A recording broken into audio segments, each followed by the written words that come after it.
بسم اللہ الرحمن الرحیم۔ حضرت ابو قتادہ رضی اللہ تعالی عنہ بیان کرتے ہیں، رسول اللہ صلی اللہ علیہ وآلہ وسلم نے فرمایا، حالت نیند میں نماز میں تاخیر ہو جانے پر کوئی تقصیر و گناہ نہیں، تقصیر تو محض حالت بیداری میں نماز مؤخر کرنے میں ہے۔ جب تم میں سے کوئی شخص نماز پڑھنا بھول جائے یا وہ اس وقت سو جائے تو جب اسے یاد آئے پڑھ لے، کیونکہ اللہ تعالیٰ نے فرمایا، مجھے یاد کرنے کے لیے نماز پڑھا کرو۔ حضرت ابو ہریرہ رضی اللہ تعالیٰ عنہ بیان کرتے ہیں، رسول اللہ صلی اللہ علیہ وآلہ وسلم نے فرمایا، جس شخص نے کسی مومن سے دنیا کی کوئی تکلیف دور کی تو اللہ اس سے قیامت کے دن کی کوئی تکلیف دور فرما دے گا۔ جس شخص نے کسی تنگ دست پر آسانی کی تو اللہ اس پر دنیا و آخرت میں آسانی فرمائے گا۔ جس نے کسی مسلمان کی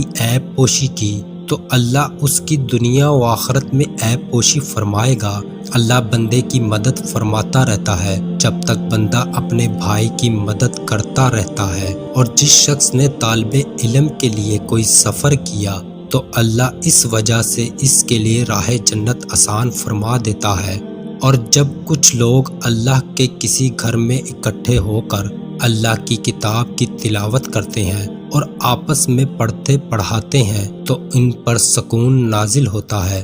رحمت انہیں ڈھانپ لیتی ہے، فرشتے انہیں گھیر لیتے ہیں، اور اللہ اپنے پاس فرشتوں میں ان کا تذکرہ فرماتا ہے، اور جس کے اعمال نے اسے پیچھے کر دیا تو اس کا نسب اسے آگے نہیں بڑھا سکے گا۔ حضرت علی رضی اللہ تعالی عنہ سے روایت ہے کہ نبی کریم صلی اللہ علیہ وآلہ وسلم نے فرمایا، علی تین چیزوں میں تاخیر نہ کرنا، ایک نماز میں جب اس کا وقت آ جائے، جنازہ